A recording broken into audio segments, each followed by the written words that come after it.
Dr. Abhishek Manu Singhvi. Mr. Deputy Chairperson, sir, I rise in respect of two bills, both dealing with arbitration. And let me deal with them separately, though they are in a sense connected. The first you may call the Centre Bill for convenience. Now basically it's a one-point unifocal bill, takeover bill. It should have been called a takeover bill. But we are, and not, my friend rightly puts it, extremely hostile, directly hostile takeover, without any of the takeover code provisions applying. So, anyway, we are using mild words, but there are two or three things which I must warn the Honourable Minister is an invitation to disaster, even if you want to take over. You know, if you want to do something wrong, do it the right way. You are taking over in the most brazen manner. Before the ink is dry on the act this Parliament passes, a court will strike it down. Why do I say so, sir? I say it with great humility, but it is true. If you see sections 7 to 13, I will not take time on individual sections of this amendment. One says, I take over everything, rights, claims, choices in action as lawyers call it, money, non-money, all things. Another section says, all the liabilities prior to the date of takeover will remain yours. A third one says that you will not deal with any of the assets, you will hand over everything to me, and you will have no claims of any kind against me, plus the new entity which takes over will have the right to recover all your old claims also. So this is the length, width and depth of 7 to 13. No problem. Remember, apart from land which you give institutionally by the government, this society, and you give lots of lands, the so-called earlier House Avenue Road is full of institutional allotments. This is another institutional allotment. So it's nothing new you did for this centre. But this centre has not taken a single penny in terms of running cost or running the thing. Whatever it has earned by seminars, promotion, education, this, that or the other, it has used for the society. There is no allegation, and this is important, of irregularity, malfeasance, ciphering, etc. And this body, the basic purpose of the Sri Krishna committee, which you set up, on the basis of which this bill has come, is very important. The Sri Krishna committee's basic, of course there are other recommendations, main recommendation was declaration of ICADR as an institution of national importance and take over for national importance. It was not generally to take over. National importance designations can be done without takeover in this brazen manner. Now why is this brazen manner likely to be struck down? Because there is a delightful para here, sir, in this bill, which says this in the preamble. एक तरफ तो आपने take over भी कर दिया और एक तरफ आपने insult, you added insult to injury. It says in the preambular that without affecting the society at all, we are taking over. This is a delightful sentence. Without interfering with its activities and without adversely affecting its character as a society. This is the last para of the preamble.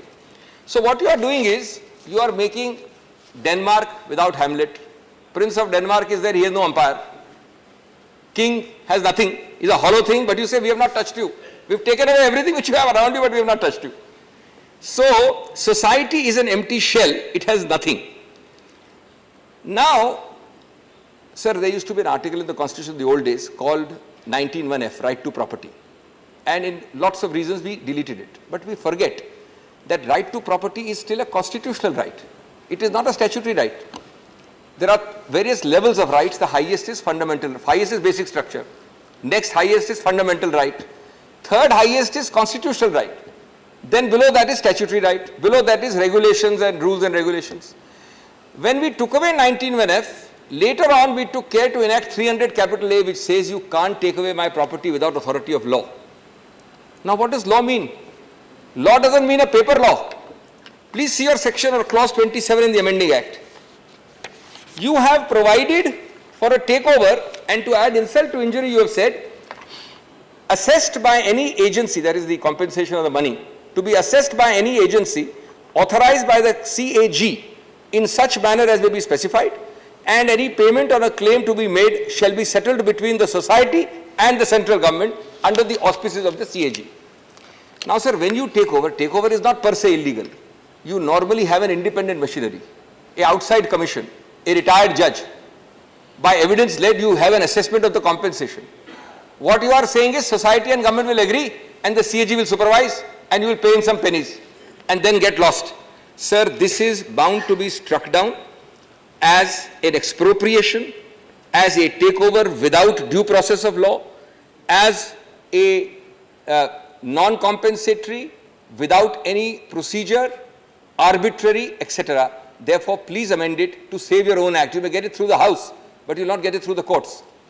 Secondly, I want to raise, and the rest of the act is really not necessary because the rest of the act is about the building and all that. The heart of the act is this. The rest of the point I want to make is, I wish we were as lucky as the previous speaker that we take over a building and we will make India the golden paradise for arbitrations. You are trying to create a hub, sir.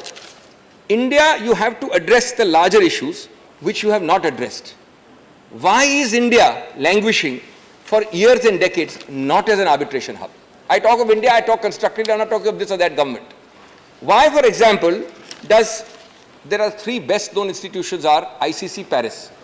Do you know, sir, that in ICC Paris, 135 countries disputes, look at the diversity, are involved. The total aggregate value of all pending disputes before the ICC was US 203 billion with a B for Bombay as of now. Annually, they are getting 36 billion, again a B, US dollars, not rupees. The next best known is our neighbor, which is a Johnny come lately, Singapore. It was not there 7, 8, 10 years ago. It is done remarkably well. It is almost outstripping one of the London Chambers of Commerce and Arbitration. The Singapore has increased, if you take, it's a small number, but increased more than 300% in the last 15 years. Other chambers have increased by 100 or 20, 80 or 120%. And similarly, the third one, London Court of Arbitration, has huge figures of revenue, cases, matters of importance. We have not been able to do it. Question is why? Now, let me give you 3 or 4 quick reasons which are not addressed. Unless you address it by making buildings, you're not going to have arbitration in India. And buildings also, mind you, there are many Indias in one. You are making a building in Delhi already overstaffed. It has the best of everything. You have a Vigyan Bhavan and you have a new thing on Janpath and you will have this new building also.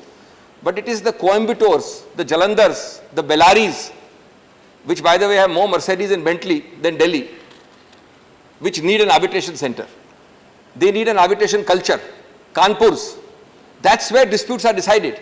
So you are focusing on Delhi and one building in Delhi. Let me give you very quickly, and this is a little technical, some of the reasons why arbitration has not and will never succeed. You can pass all such acts. You have to address these issues. One, you have to address the fact that we are a federal country with complete diversity. How a Kerala civil judge approaches arbitration is very different from how a High Court judge in Delhi approaches arbitration. His interference level is very different. How a Sikkim and a Guwahati judge, and there they are civil judges, lower court judges, in High Court there are High Court, in Delhi there are High Court judges, in Delhi and Bombay. The approach of interference is very different. So the biggest problem is uniform ethic. A uniform ethic has to be developed. Less interference, less judicial review. It is completely not uniform. Second, there are judges, and I am talking about judges who are making mistakes. I am not talking about you. Judgments come which throw a spanner in the law by excessive interference. One Supreme Court judgment which is wrong takes years and decades to correct by the Supreme Court itself. Meanwhile, it spawns a progeny of hundreds of cases of the different high courts which follow that wrong Supreme Court judgment. An excellent example is saw pipes. Saw pipes, sir, took 12 years to correct because the Supreme Court made a blunder, which is acknowledged by everybody to be a blunder. But it took 12 years. Why could we not bring an act earlier? No, sir. Please minus my time. I just like to ask my very good friend, in getting this spanner, how much role he has played in the court? See, we do our duty as lawyers there, as parliamentarians here. The error lies in the judges. If they accept a wrong argument of mine, I am not to blame. As you know well, Mr. Prashad, you belong to the same tribe, as you know well. Second, saw pipes is an outstanding example. Saw pipes is an outstanding example. Second, even now, and this is absolutely, I would say it's a joke, It took us 13 years. There is a very interesting provision in arbitration award. If I get an arbitration award against Mr. Jairam Ramesh, he can challenge it under section 34. It was for decades, for years understood, about 8 years, that merely by filing 34 by the losing party, if he has lost an arbitration against me, he will file a 34. His mere act of filing in court will stay the award. So if I have got an award against you 100 rupees, I can't recover. Auto stay, what we used to call auto stay. Your government in 2015 brought in an amendment. I am sorry to correct this obvious fallacy, because this is an invitation to file to stay the award. It was so badly drafted, sir, and I say it with humility and respect, that it took 3 years to decide whether the amendment you got in 2015 will apply to pending cases, will apply to awards passed, but section 34 filed. In 2018, finally, a bench of Supreme Court clarified that. Meanwhile, you had 10 cases in High Court, 3 taking one view, 7 taking the other view, utter confusion. This is directly a result of sloppy drafting in 2015 Act, which made it clear that there is no auto stay. It corrected the error, but it did not say it will apply from which category of cases. Thirdly, sir, seat, venue, place. There is a consistent line of case law that seat, venue, place is what broadly may be used by any name. You may use seat sometimes, venue sometimes, place sometimes. But, and there is a line of judgments, I don't want to bore you with technicality, but Reliance 1, Reliance 2, BG, Enercon, there are lots of judgments in the Supreme Court. 6 months ago, a judgment has come, Hardy, which has changed the entire jurisprudence of seat, venue, and place. So you can decide, because once you decide a venue for an arbitration, the law of that venue applies. So seat or venue is very important. Law of Timbuktu may apply as against law of India. Now, these are the issues you should have brought clarity in the amendment, is all that I am saying. Today, the so-called Hardy judgment is going to be another saw pipes till Parliament has time to amend it. I don't find any of these amendments in this.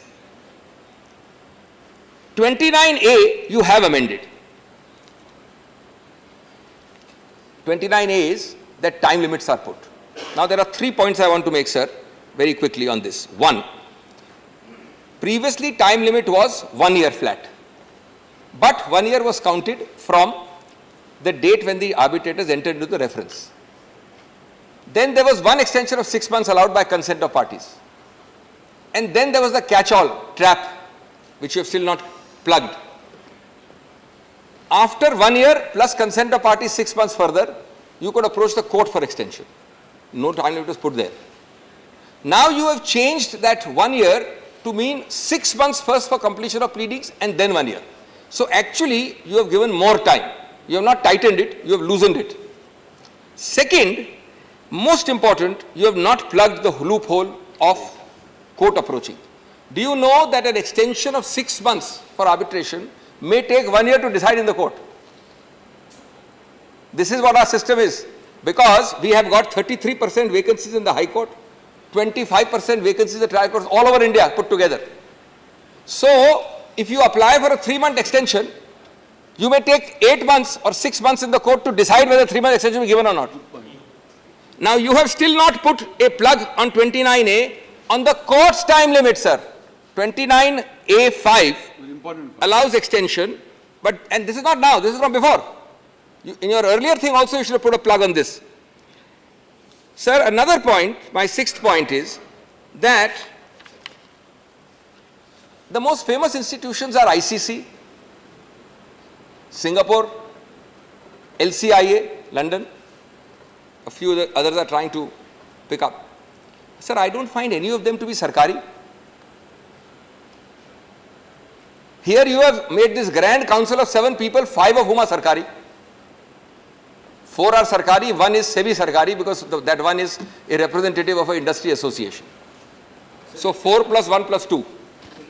What the functioning also? Now, I would like to understand from you, if you really want to make India a hub where people are attracted, domestic and foreign. I have never heard, and this was the problem earlier. I am not criticizing Sarkari Pana, but for international arbitration, for domestic arbitration, the approach is all wrong. A bureaucratic approach will never work. This is nothing but another Sarkari council. It will become a sinecure for favorites. It will also become a very big jamboree for other things. But no other model which you are trying to copy has done it. Not Singapore is the best example. 300% increase, and it's been born hardly 15 years ago. It's doing very well. In fact, it's capturing even ICC Paris arbitrations. Nobody comes to India from Paris, they go to Singapore. Now, you have to, therefore, not only overtly, covertly, in every which way it is Sarkari, not even camouflaging a Sarkari flavor.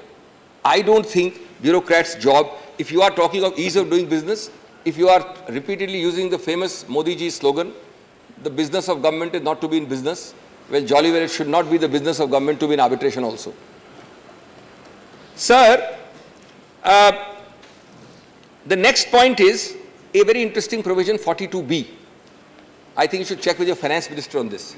42B is a very important provision. It gives protection to arbitrators deciding in good faith. So arbitrator makes a dispute between Mr. Ramesh and me and decides and gives an award. Did you know, Mr. Law Minister, that your finance ministry, IT department, has some cases now, thankfully few, where 10 years, 12 years, 15 years, because they want to go after an SSE and sometimes for ulterior motives, they go and attack the arbitrator, virtually search or raid him on an award, and I'm giving an actual case. An award given 12 years ago, affirmed by a reasoned order of the High Court. The man who lost the award went to the High Court. High Court gave a further reasoned order. Just read 42B. What is the point of saying these nice things if your IT department doesn't know how to behave? Which respectable, self-respecting arbitrator will want to take up if this becomes a disease? Luckily, fortunately, it's not a disease yet. Sir, very quickly I'll end. You've been very kind with the time, Mr. Chairman, sir. Two more things. Accreditation. There is a very interesting provision there which says that you have the right to grade. The word is grade arbitrators. The word actually is review the grading of. Now, I am personally of the view that we should go away from this hypnotic hold of having retired judges as arbitrators. No other country is so fond of judges, retired ones, as our country is, to do arbitrations. But so long as you have this mesmeric hold of retired judges on arbitration, and so long as 80% of your arbitrations, at least the non-technical ones, are run by such judges, then I want to understand, do you have the guts, and I am supporting you in this, do you have the guts to grade them? Please do. And then you have a provision there. And the graded list should be made available. Please grade them. Don't say there's an exemption for judges. There are two more speakers. And, sir, I would also add that we must move away from this judge-centric. 1 minute, sir. 1 minute more, I'm done. Lastly and most importantly, we have to provide for India as a hub, not for Delhi as a hub. And hubs are not created by taking over a fantastic 5-star property near the airport in Delhi. Hubs are created, nothing is being done for that. Nothing is being done for that. As I said in the beginning, this is the heart and soul of what we should all be trying. Otherwise, you won't achieve the figure of a fraction of ICC or Singapore. The hub is made by decentralizing, not by recognizing there are many Indias in one. A, B, C, D of arbitration, which stands for access, backlog, cost and delay of normal litigation. A, B, C, D of arbitration, even the A is not reached in the Coimbatores, the Jalandhars, the Bellaris, the Kanpurs, which are extremely rich, vibrant cities with big industry. That is where your efforts must go. And I therefore exhort you, sir, A, to plug the loopholes, and B, to move in that direction. Thank you so much, sir. Thank you, Mr. Singhvi. Mr. S.R. Balasubramanian. Sir, this government has gone by mergers and acquisitions in this house. Now it is resorting to hostile takeover. Thank you.